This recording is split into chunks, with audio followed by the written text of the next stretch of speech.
We are speaking with Regina Bonds, who is a confidence coach and a sought-after speaker, mentor, and confidence expert.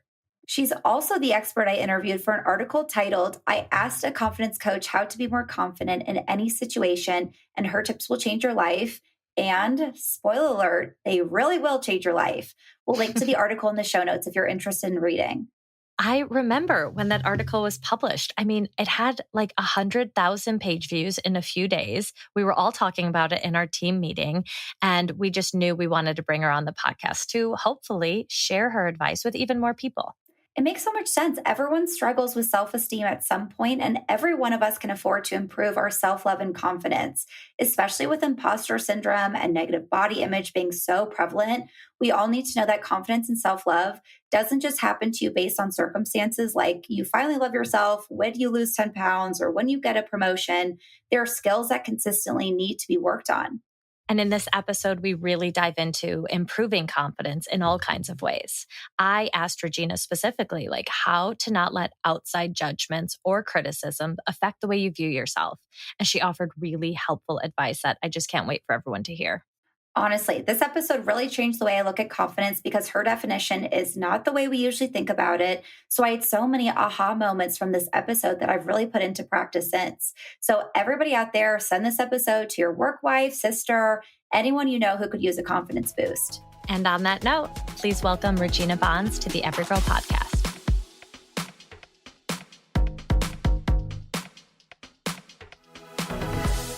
Thank you guys for having me. I'm excited to be here. So excited to have you. I'm Alaina. Yes, this is Alaina, and I'm the wellness editor, Josie. So I know I worked with your team to put together an amazing article. And for anyone listening, the article's title with Regina is I Asked a Confidence Coach How to Be More Confident in Any Situation, and Her Tips Will Change Your Life. They will, and they have for me personally. So I knew you'd be so amazing on the podcast because not only did our audience respond so much to all of your tips, but I was like, I have so many more questions for Regina because you have so much knowledge and so much amazing tips on confidence. And I think that's such a subject that we all want more of. Like, I don't think that there's anyone in the world who's like, I'm good, I'm confident enough. Like, hopefully that would actually be great. I'm sure you feel that way, but I think we all are constantly like, how do we feel more confident? So we have lots and lots of questions for you. So everyone, we're going to link to the article on the Everygirl that Regina was so kind to contribute to and to give some amazing tips. So we'll link to that in the show notes. But we are so excited to have this conversation with you and to dive in on all things confidence. So welcome to the Everygirl Podcast. Listen, I cannot tell you guys how much I am looking forward to this conversation. I feel like we are on the precipice of so many amazing women finally tapping into their, highest potential. And I think that the way to get there, I like to say that, the way to confidence, you can drive a luxury vehicle to confidence. So I believe that these ladies that are going to be a part of this podcast and listen in are really going to get some key gems and jewels on how to take their confidence to the next level. So, being a confidence coach sounds like a dream job. Tell us a little bit about your background and what led to this career. Did confidence always come so naturally to you? No, I wish I could say that it did, but it hasn't been an easy journey for me. I think for me as a child, a lot of people don't understand that your confidence is really nurtured when you're in that adolescent stage. And if you're not nurtured properly, you kind of miss out on that pivotal time where you can really embody confidence. And, for me, teachers are supposed to be the people who dream big for you and with you and help you see the world to be this big, beautiful place. And while I had some teachers like that, I did have a teacher in the third grade that, she was oftentimes frustrated with me. Hindsight, looking back, I understand that people go through things. So she may have been bringing from some of her, her things at home in the workplace, but, she was often very frustrated with me. And I remember one day she kind of like put her hand to the table and she was like, you'll never be able to read or write past your third grade level. And when she told me that, guys, I was like, what? And I took it literally. Like I literally breathed it in, I ate it, I swallowed it, and that became my identity.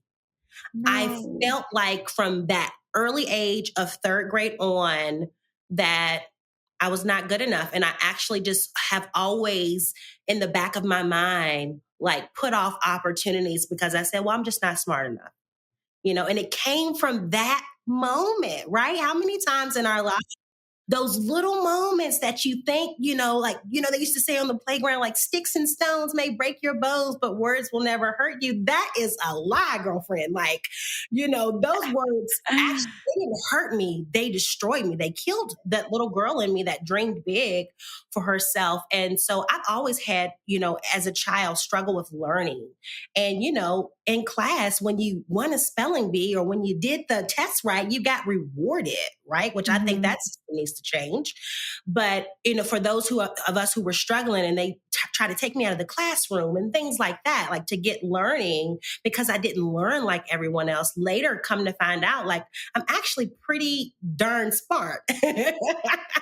And, I learned through different ways. I like to sing. I like to dance. I'm an artistic visual person. And so later on, I had to redefine who I was as a woman. And as I began to grow up, it wasn't actually until my mother passed away that I decided that I was going to take life into my own hands. She died at 55.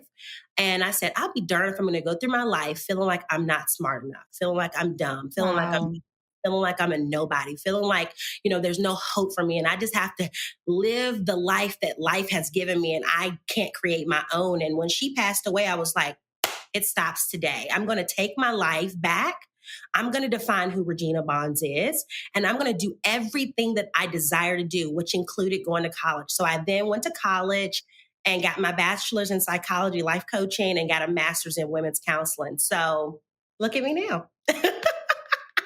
Wow. Yes. Look at you now. Oh my gosh. That is so incredible. Thank you for sharing that with all of us. Your story is so inspiring. What I'm hearing from you that's really fascinating is how much confidence comes from childhood and what we're kind of told from childhood and what our teachers tell us, probably what our parents tell us, what our friends talk to us about, that it's very much deeply rooted in us as children. But it's also really interesting to see you have changed your confidence. So it's like while a lot of it is instilled in you as a child, you can change it as an adult is what I'm kind of hearing from your story.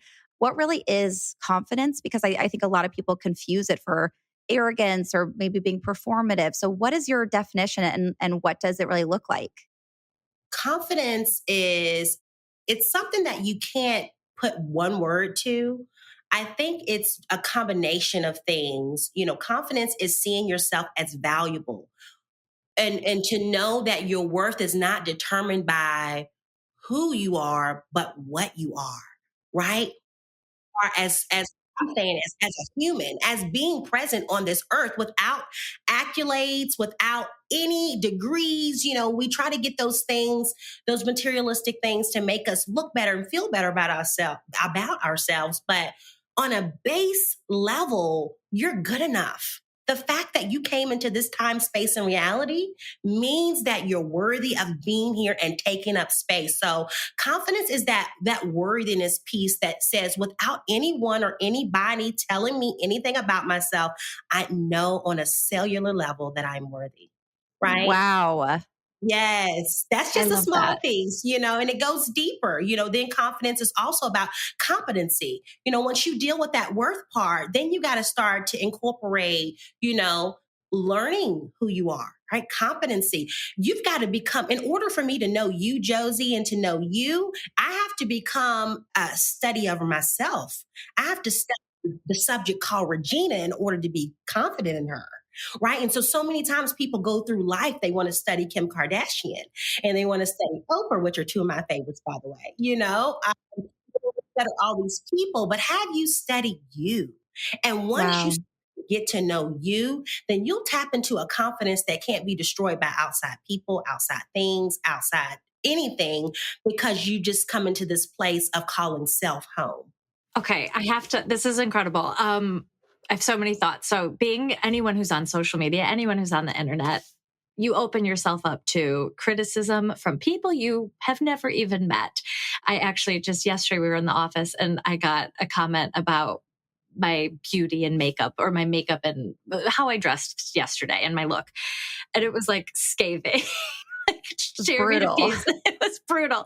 And Josie was like, "Oh my God, are you okay?" And I was like, "Yeah, I don't give a shit." Like, but how would you advise anyone out there study themselves? How do they get to that point? How do Yes. they, it took me a long time earlier on when I was entering the social space 10 years ago. It hit me like a ton of bricks. If I got anything negative, anything that was less than like, "Oh, that's not what I meant. Oh no, I did it wrong. They didn't like it."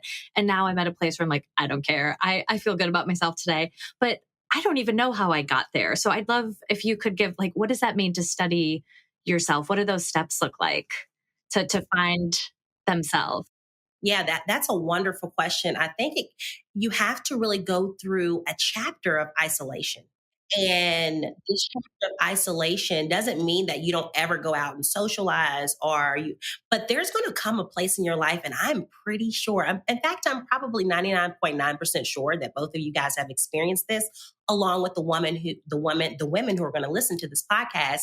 There's a stage in your life that you go through where you just feel like no matter who you're around, no matter if it's mom, dad, family, girlfriends, best friends, there's a season in your life that you go through where you just don't feel seen. Have you ever had that time in your life where you just Oh, felt, yes. they're here, but they're not here, Yes. You go through those. I think that season, some would call it the dark night of the soul. And there's all types of names for things like this. But it is in that moment where there's a divine opportunity for you to tap into the essence of you, right? And the reason I believe that you don't feel seen is because what you really seek is to see self. Like trying to find yourself. Yes. We blame it on external things, but what you're really seeking for and you're thirsting for is to how can I feel at home in my own body? And that looks like, step one, it looks like you being honest about who and what you like. I cannot tell you how many times I ask a person who they are or what they like, and they don't know. They say, "Oh, I like ice cream," and no, but like, who are you? Like, what do you like? Like, what are your standards? What are your boundaries? And I think there's a season in your life that you go through where, number one, you have to define who you're going to be in this life. It doesn't mean that it's permanent. You may change it in 2 years, 5 years, but you have to have some level of a compass that's going to help you navigate how you're going to move forward. So defining who you desire to be, that would be step one for me. Define who you actually want to be. And sometimes I tell my clients, create an alter ego. If you find it hard in the beginning to really tap into who am I? Like, who do I desire to be in this world? What's my purpose? Sometimes I say, tap into an alter ego. What would Beyonce do? Like, what would I love Oprah that. do? Sasha Fierce. Yeah, you can turn on that Sasha Fierce and be like, you know what would the highest version of Regina do? And if you don't know that highest version, then you may have to borrow someone else's belief, and that's okay. So I think, Wow. stepping into defining who you desire to be. And then step two would be finding the courage to pursue that. Right. I think there's a lot of virtues in life, but as the great Maya Angelou said, if you don't have courage, you can't even pretend to do the rest of the virtues. So you have to have courage to really, this is who I want to be. Then you got to have the courage to actually step into it, put the clothes on, put the persona, put it on, wear it, be it, right? And then you have to move into this. After you have this courage, then you got to stay committed. So that would be the journey, I think, that takes a woman from not quite feeling so confident or being worried about what other people say about her. When she learns to go within, she'll never go without. Wow. That is a really freaking powerful answer.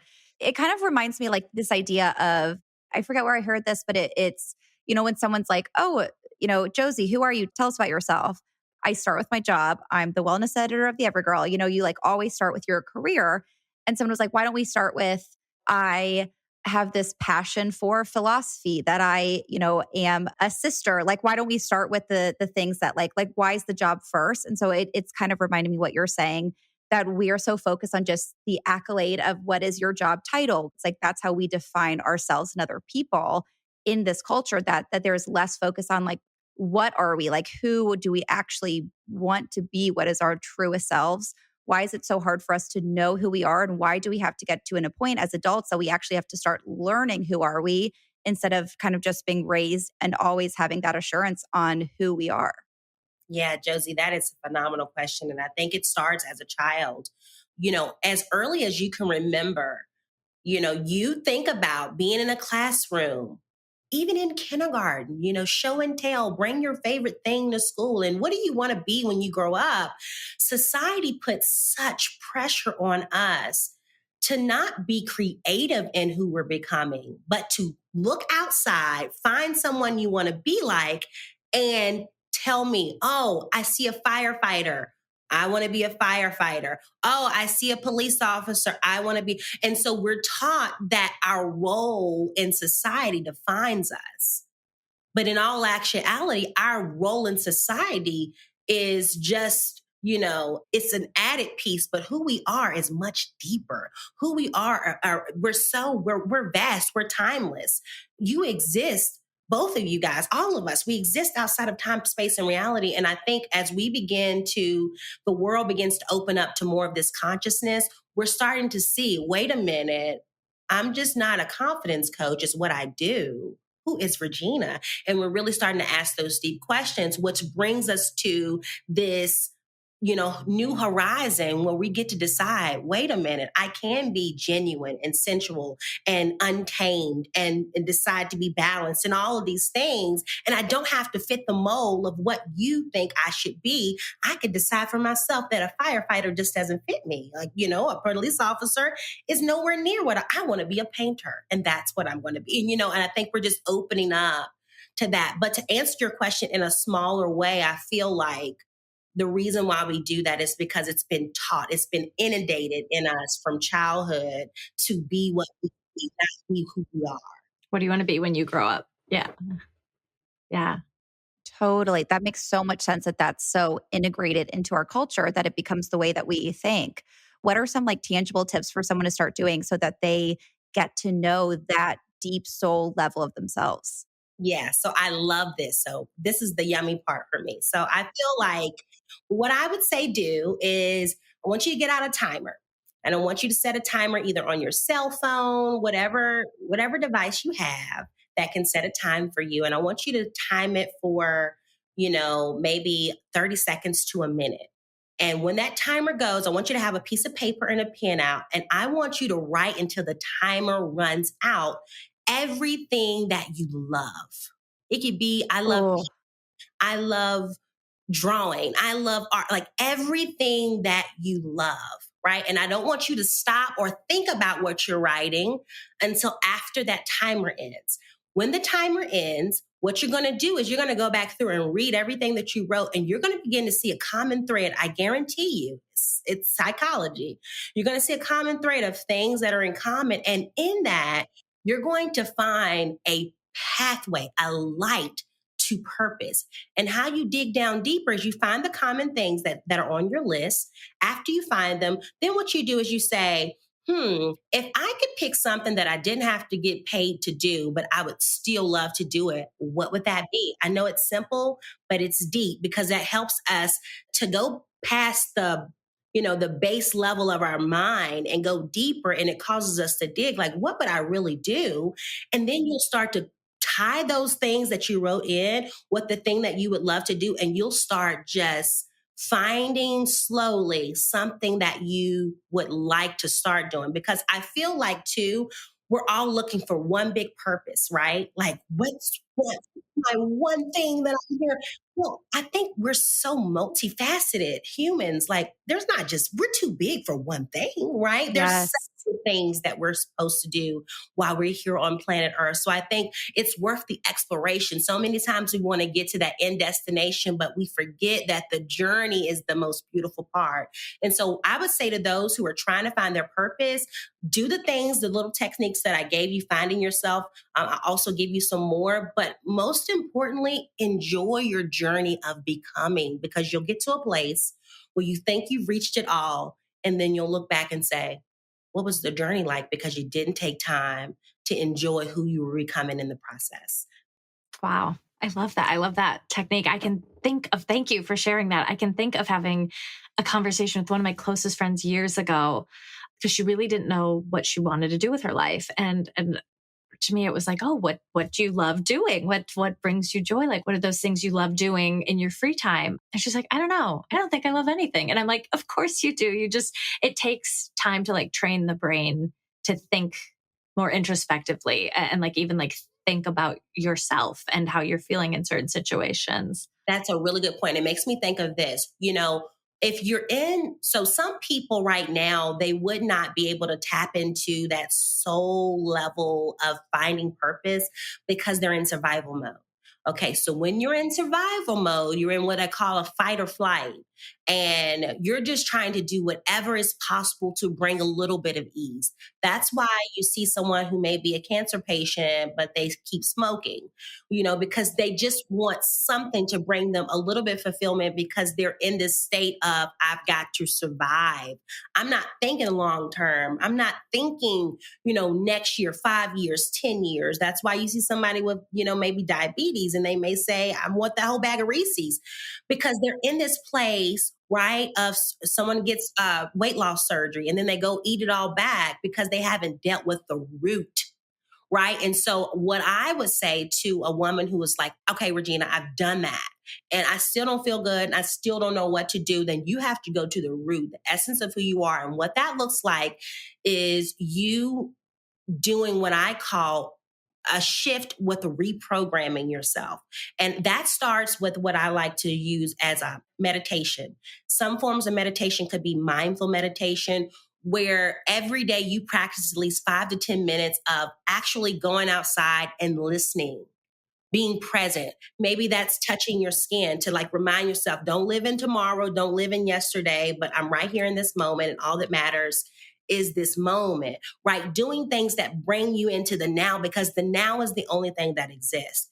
And so to that woman who may be on that journey of like, I don't know what I'm doing. I don't feel like I know my purpose. I don't even know where to start. I tried the list. It doesn't work. Then you need to go deeper and you need to just practice mindfulness and come back to home. When you do that through meditation, through simple gratitude journaling, 5 to 10 things you're grateful for, reading books, really just taking the load off yourself and releasing through journaling, then you'll be able to open up that pathway that's going to lead you to even thinking about a purpose. But you can't think about it if you're in survival mode. Because when you say survival mode, for the audience who doesn't know, that means like chronic stress, like when your body is constantly being told there's danger here. And I know in today's world, we're not running from a tiger. We don't need the immediate release of all of the different effects in the body that's telling us we have to run away. Instead, we have like work deadlines and a fight with our significant other and things that are not these like huge events to run away from and are instead just a chronic buildup. So is that what you mean when you say survival mode means obviously things like severe threats, like something like a health scare, but also just chronic stress over time can kind of hinder our ability to know ourselves, which then hinders our ability to feel confident in that? Absolutely. You hit the nail on the head. That is exactly what I mean when I say that. So many of us in today's world, we are stressed. Yes. And we're overworked. We don't even know the difference anymore between burnout and just doing what you got to do. It's like no one takes a break anymore. And if you take a break, you sit on the couch. And I'm going to be honest with you guys, I struggle with this myself. I sit on the couch and I'm like, I'm going to try to take this break. And then I immediately think like, who am I to take a break? I need to get up and finish this and I need to do this. Right. Let's just be honest. We all face it. No one's perfect, but we really have to just tap into ourselves and set boundaries for ourselves, because when we set boundaries, that helps us stay in a mode where we're able to stay out of that survival mode. And also too, guys, like let's talk about trauma is stored in your cells. So it may not even be, some of us are dealing with things that are generational. Yes. Things that your mom dealt with when she carried you, things that your grandma dealt, it's on a cellular level, it's in your DNA. And so you really have to study this subject called you, right, to get to the deep root of what's causing you to be in this state of survival mode. Totally. So knowing yourself on not just the levels of like, what am I passionate about? What do I want to do with my life? What's my purpose?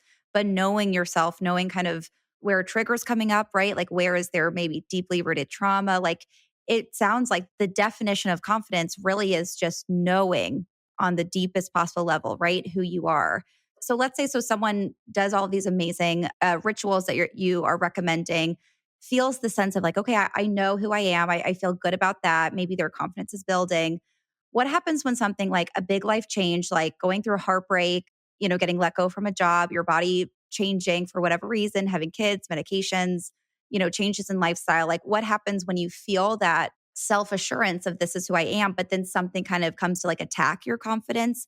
Or is the purpose to be so sure in who you are that those things don't even bother you? Like, what's your advice for that? Yeah, I never want to say or portray that things aren't supposed to bother you. We are here to have a human experience. So yes, things will come, things will bother you, but what I tend to do is I have a toolbox, and I think I share this with the girls over at Everygirl, but it's the tools that you have, right, that can help you when you do find yourselves in a situation. I mean, like heartbreak, that's one of the hardest things, getting your heart broken, losing your job, those things. But when you begin to anchor yourself, know yourself, create a home in yourself, I like to think of my inside world as a garden. Like I go there and I feel like that scene, in the Michael Jackson, he did a video where the little girl is like in this beautiful tropical place. Yes, totally. I feel inside of myself. And because I create that, when something comes outside that affects me and really like hurts me or bothers me, I'm able to go there and rest. Right. And so that's why I say build that inner world, because when you do, and also like actually go back and nurture the little girl in you, because I'm telling you, she has something to say.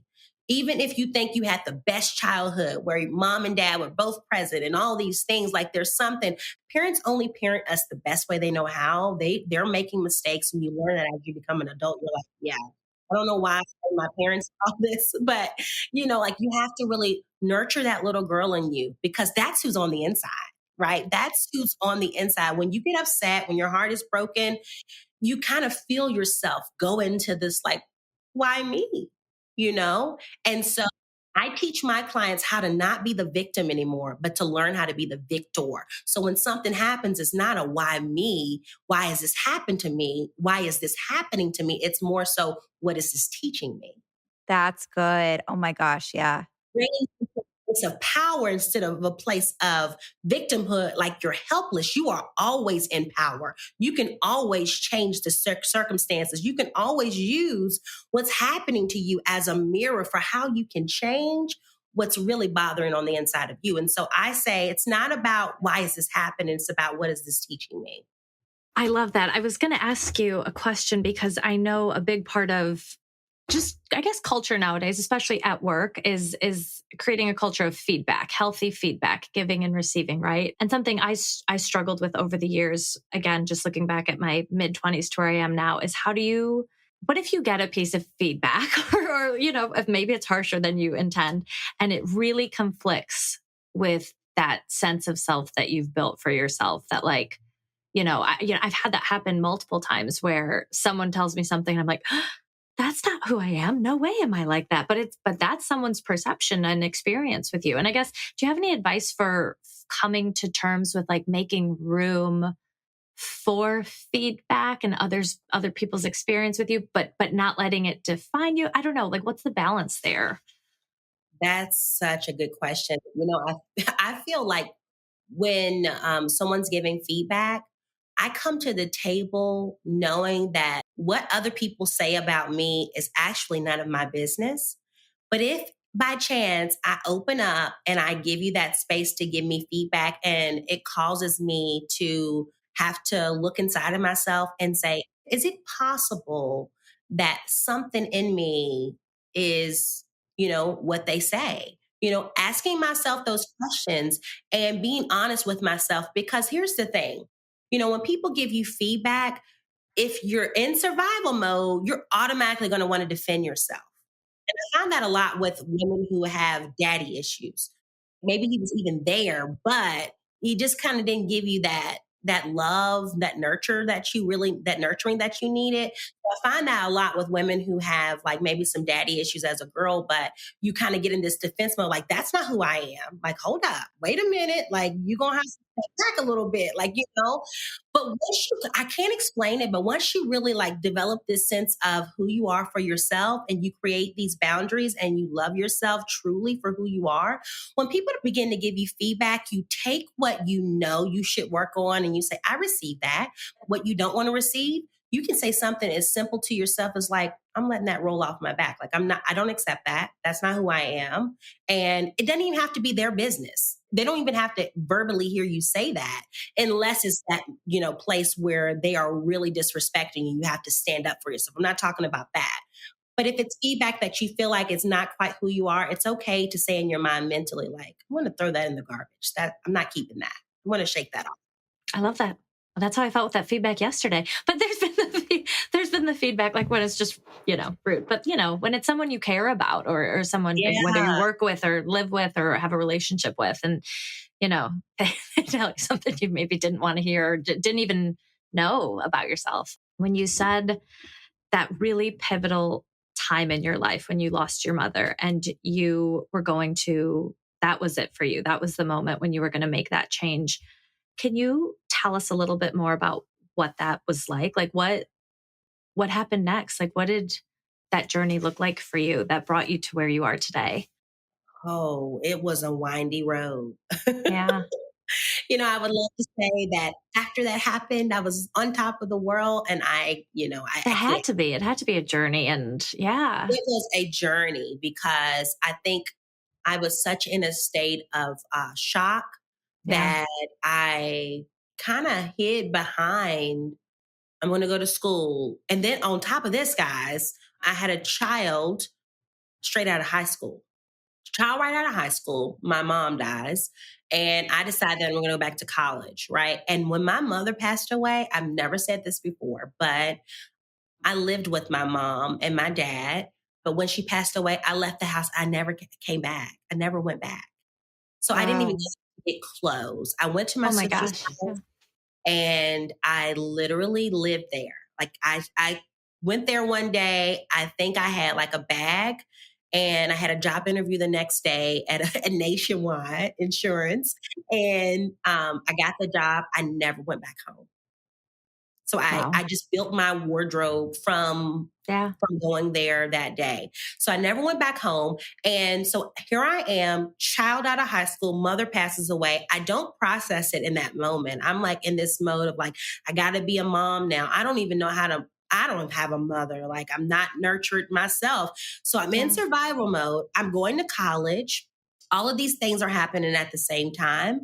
And then I've always had this passion for fashion. So I've always wanted to be in the fashion industry.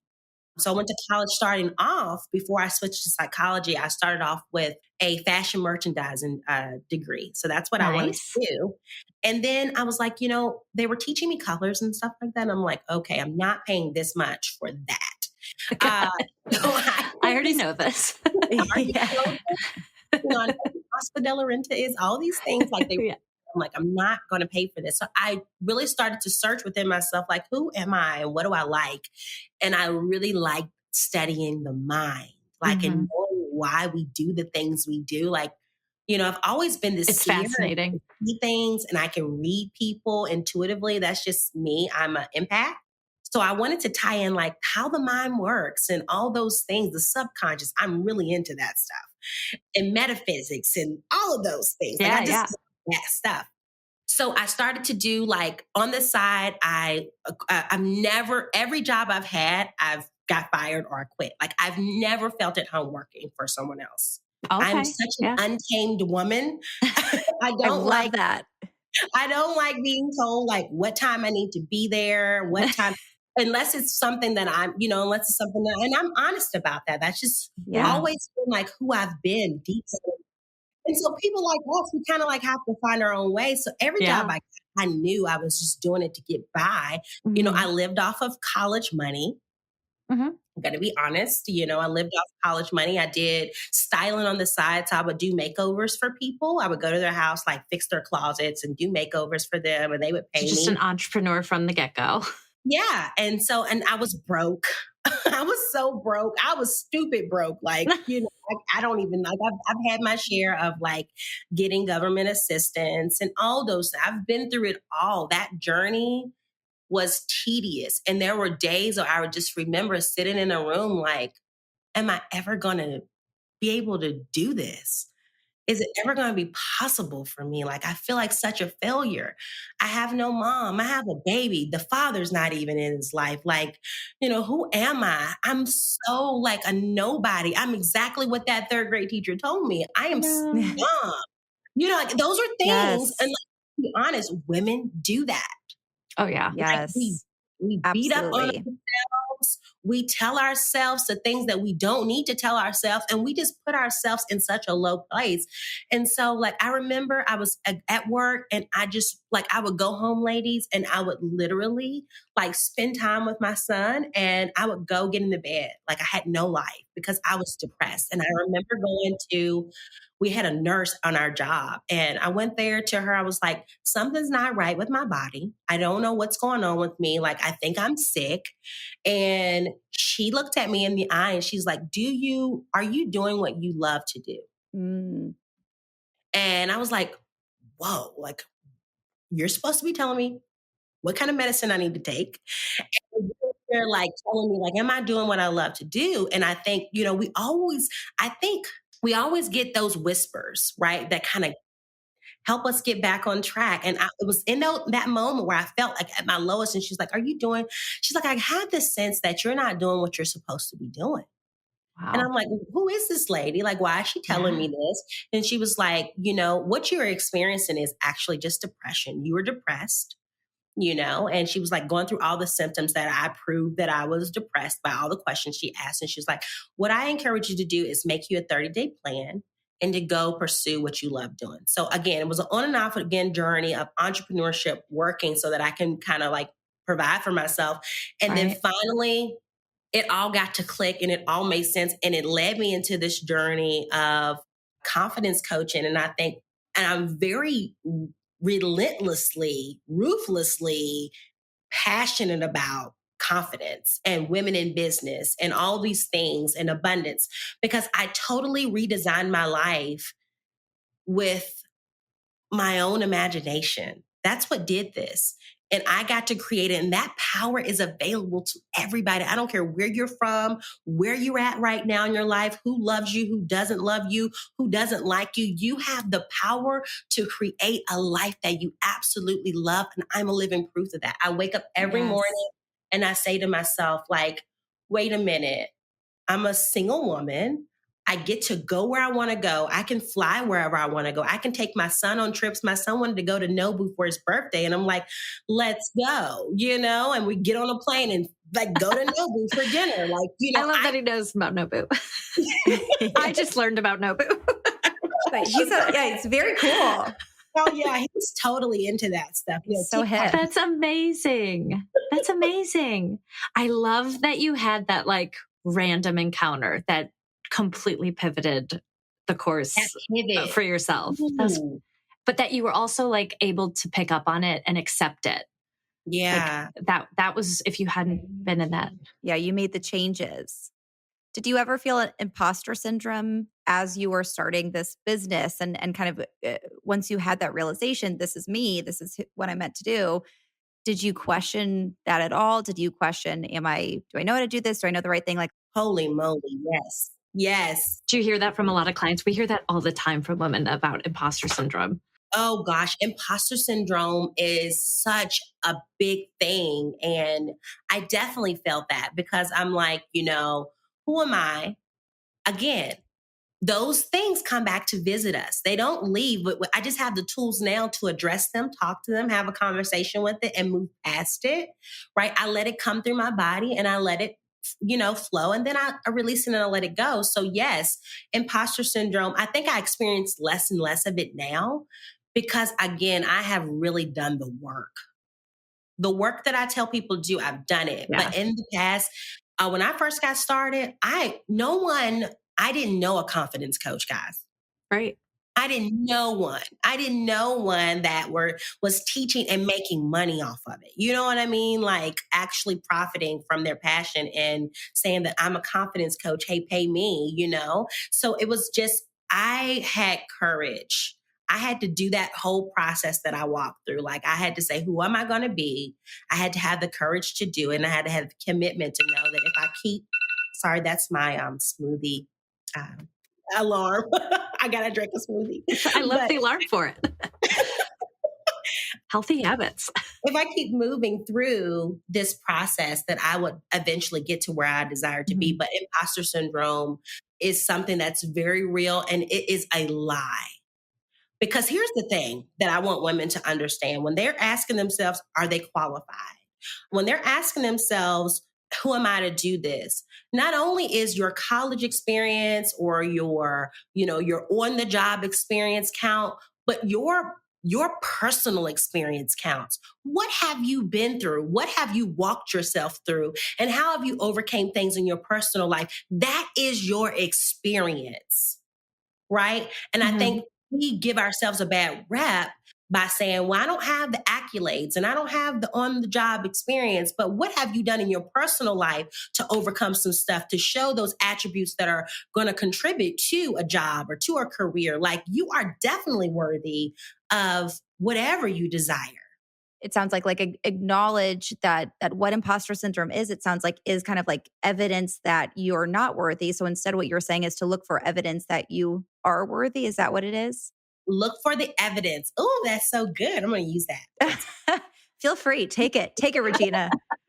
Look for the evidence whenever something is triggering you, right? And look for the evidence of how you can prove that something wrong, right? Yes. You know, what have you done before? If you did it before, you can do it again. What have you overcome in the past? Did you go through a heartbreak before? Did you overcome it? Like whenever I experience things like that, especially heartbreak, I think to myself, like, I remember that time where, I thought my life was over because that guy like didn't work out. And then I found a better guy after. And every time it just getting better. So I'm like, I'm excited to see who I'm going to meet next. Like, I think you just have to learn find the evidence of things always get to work out for me. That's a mantra to live by. Things always get to work out for me. I live by it and somehow they always do. I love that. The affirmation of things always work out for me. Like I'm going to write that on a Post-it note, stick it up in my fridge, manifest on the mirror. Manifest it. It's so true. So I love that. Yes, I'm totally into manifestation. I'm a big manifester. I'm just learning about it. Oh my God, girls, we can talk about manifestation all day. My life is manifested, right? And so yes. I know keys and all the things to manifest it. And yes, I always find the evidence of how something is actually working out for me as versus how it's not working out for me. Because the truth is, I am the creator. I get to decide and I get to show what I want my world to look like. But it's up to me to go inside that garden and actually sit with myself and create it from the inside out. From the inside out. Yes. Oh my gosh, Regina, we have to have you on for another episode all about manifestation because I would have so many questions. I'm like the biggest manifestation nerd. I love it so much. I've been like talking Elena's ear off, explaining it. Yeah. So we'll have to have you on it for another to just dive into all of that. But just, I know this maybe is like a little bit of manifestation, but I'm curious of, especially with people who are dealing with imposter syndrome, how do you help them find the confidence to like go after big goals and dreams, like both in career, but also, how do you get them to feel like they're worthy of maybe like a really amazing, healthy relationship when they've told themselves in the past, I'm only worthy of an unhealthy relationship or, just overall, how do you help clients find the confidence to go after their dreams instead of just like feel good at how they are? How do you get them to want to go even further to who they could be? Yeah. Well, I have to help them go back. I think you really do have to go back before you can go forward. And you have to rewrite your script. Anything that has happened to you that has caused you to retreat or to isolate or to feel like you're not good enough. You have to go back and you have to address those stories and you have to rewrite your story.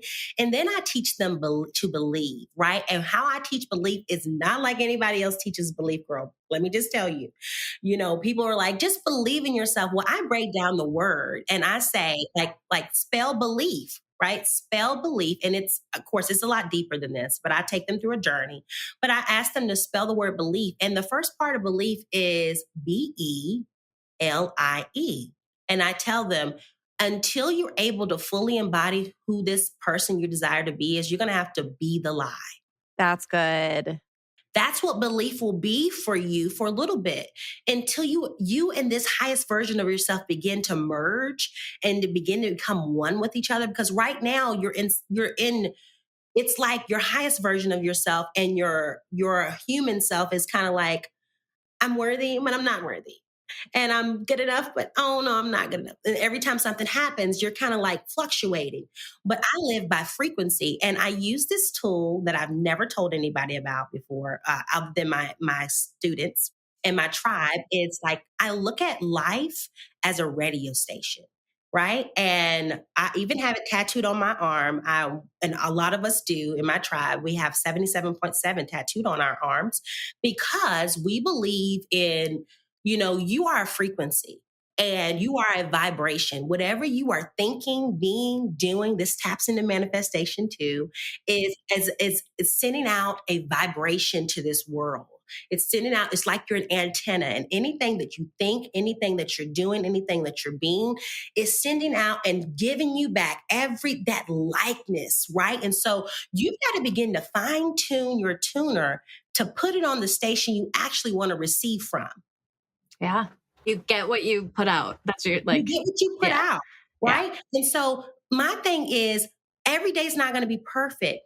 But what happens when the radio gets a little static in it? And I call it 66.6. It could be a radio station on your station where it's like, it's staticky and you never can, no good music's on there. Nobody listens to that. Like, that's such a bad station. Well, you have that station in your life too, that you can tune into and everything can be bad. Oh my God, somebody hit me. Oh my God, my tire just went. It's always something happening to me. Like, I can't win. Like, all of these things that you're saying, putting out that frequency is going out there and bringing you back more of it because you haven't took the time to change your station into a station that you can flow to and say, oh, yes, my tire did go flat, but I'm thankful that I wasn't on the highway because I could have actually spin over and hit someone else. And today could have been like my funeral, but I'm grateful that it's just my tire blowed out. Mm-hmm. Like, changing perspective. Yeah. It's almost like alchemy. You got to like change it. You got to turn ish to gold. You got to change how you see it and change your radio station. And some would call that a rampage or, talking yourself out of it. But when something bad happens and you want to stay in your confident place, believe the lie, right? And then you got to work on changing your tuner and tuning in to whatever you want to receive back. And that's how you're going to keep that confidence, nurture that confidence, and bring more of that confidence in. It's all about that radio station that you're tuned into. Oh, I love that analogy of the radio station. That's so, so good. What are some like really tangible things someone could do right now to tune into that radio station and to be the lie? What does that like tangibly look like on a day-to-day kind of detailed micro basis? Yes. Okay, so the detailed version is write down, ideally, like what you're doing.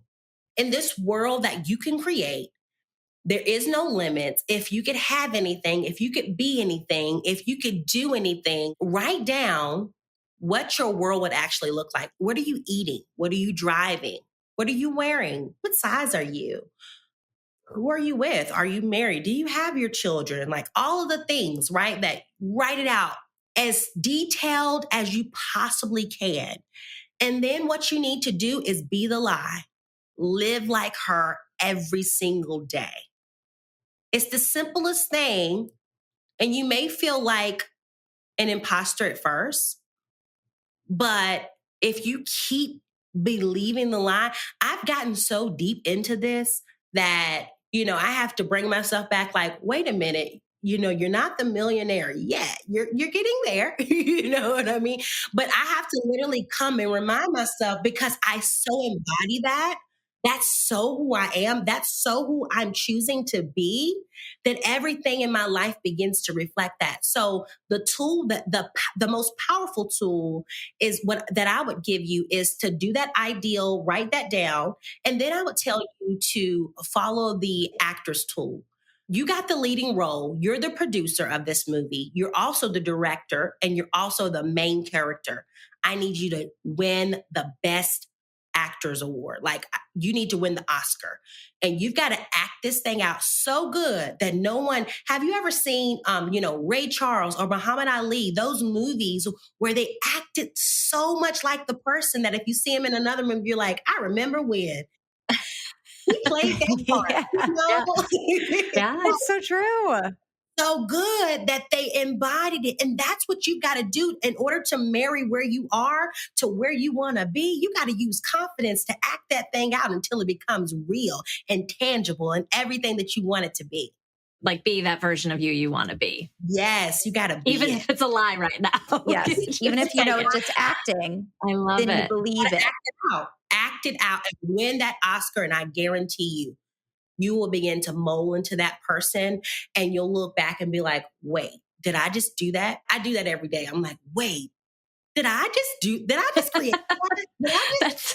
That's the best feeling. Yeah. I got the best actress award, like that's simple as that. That's amazing. Such I good have advice. so many more questions for you. I know we're short on time. We have one more question before we have a few fun rapid fire questions. Okay.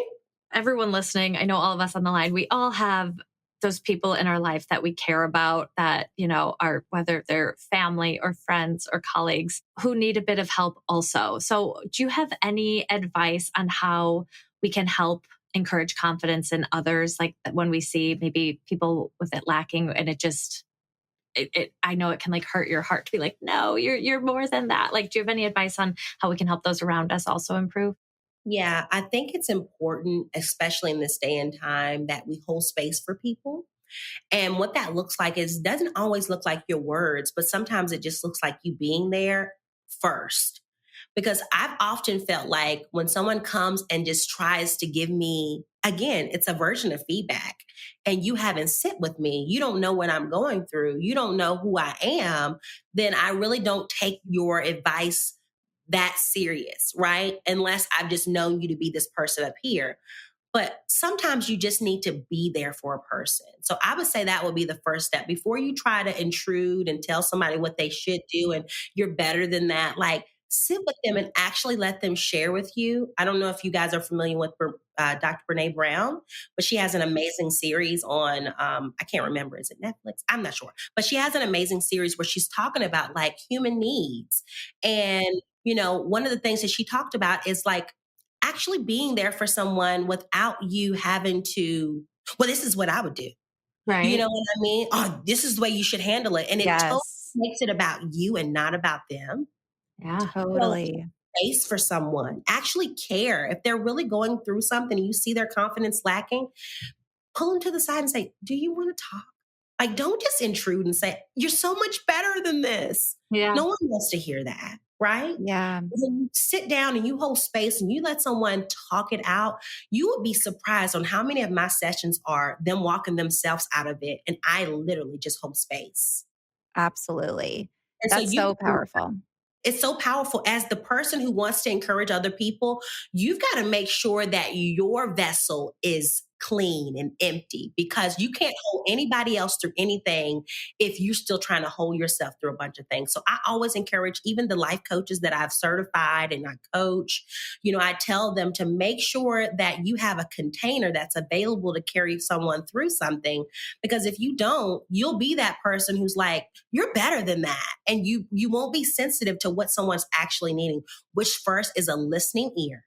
Right. So listen first. And then as you listen, they'll open up and say, well, what do you think? And then that's your opportunity to be like, well, thank you for sharing your story with me. First off, actually give them appreciation for that's so special that you thought enough of me to share with me. And then, then you can go into encourage them. I see where you are.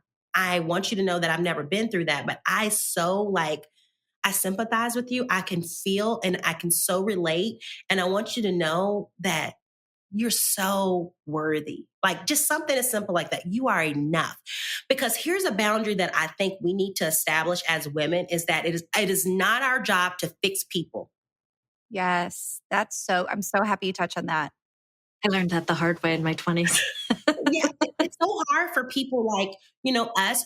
For me, I'm such a person who just wants it to, I want to fix it. I want it all to be okay. Yeah. Like, tell me what it is and I want to take your pain away. Yeah, we're nurturers.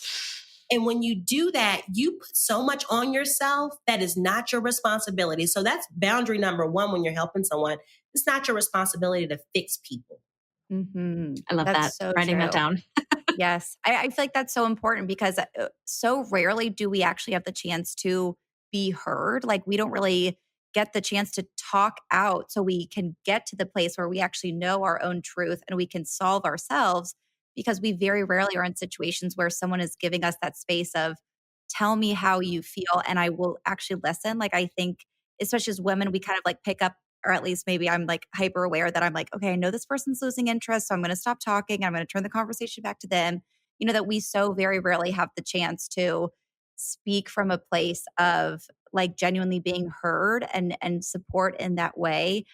And I really do believe it sounds like this is exactly what you teach is that we all have the power to fix our problems, to heal ourselves, to achieve our best life. And it's just kind of giving other people the space so that they can achieve that. They can find that within themselves instead of, here's what I think, and kind of going to that, I'm going to fix you, knowing that they have the power to fix themselves. And we just have to give them the space to get there, right? Absolutely. Absolutely. Amazing. It's such good advice. I think everybody needs to hear that. It's so powerful.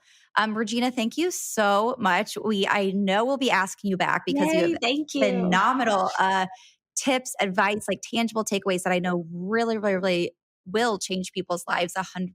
So thank you for taking the time. Thank you so much for coming on. Yes, I do not want to keep you from your smoothie time anymore. I know you got to get to your smoothie, but we do have some. Oh, you got it. Oh my God. Thank God, Regina, because I've been worried about you having your smoothie ever since your alarm went off. So I'm so happy you have it. But we do have some quick rapid fire questions we'd love to end on and wrap up the amazing conversation. First question, who is your ultimate confidence role model? Oprah. Amazing. Yes. Same. Go-to song, artist, or playlist that immediately makes you feel more confident. Ooh, that's a good one. I'd have to say anything of Beyonce's. I just feel like I can just the ultimate. Anything she says. So good. I know. So, so good. Like you said, you're also quite the fashionista. You have such great style. What item in your closet gives you an instant confidence boost whenever you put it on? A blazer. I love a blazer. Just really makes me feel like I can do this. It's a power move, blazers. It is a power move. Especially the over-the-shoulder drape. Oh my God, yeah. You're like, I'm taking over the world. When I'm going to drape my blazer over my shoulders, like shit means business. Exactly. I love that. I love that. All right, last question. If you could leave our audience with a favorite tool, resource, book, TV show, podcast, recommendation, something that's changed your life or really resonated with you, what would you recommend? I would recommend Dr. Joe Dispenza, Breaking the Habit of Being Yourself. That's been a phenomenal, a couple of books that I'm going to give you girls. Dr. Joe Dispenza, anything that he writes, I feel like I'm seen, I am heard. And of course, I am that psychology, metaphysical type girl. So that's not your jam. That's not your jam. No, that sounds amazing. You're a badass at making money or you're a badass, like those books. Ooh, okay. Amazing. We Should All Be Millionaires by Rachel Rogers. And also The Power of Your Subconscious Mind by Dr. Joseph Murphy and tons of others. Think and Grow Rich by Napoleon Hill. Like, I just got an arsenal. Yay. We're going to add all of those to the show notes because that sounds great. Thank you. I am taking notes. That's also good. Regina, thank you so much for being here. If everybody, I know everyone's going to want more of you. Let us know, where can people connect with you? Where can they find you? Shout out your Instagram handle, all the good stuff. Absolutely. So you can find me on any social media platform under Regina K. Bonds. And my website is reginabonds.com. And yeah, I'd love to connect with you guys. And I just want you guys to know that you are so needed and necessary. Don't let anybody tell you what you can't be, because you can truly be, do, and have whatever you desire. Regina, you're amazing. Thank you so much for being here. Best note to end on. Thank you. Yes. Thank you. Thank you so much.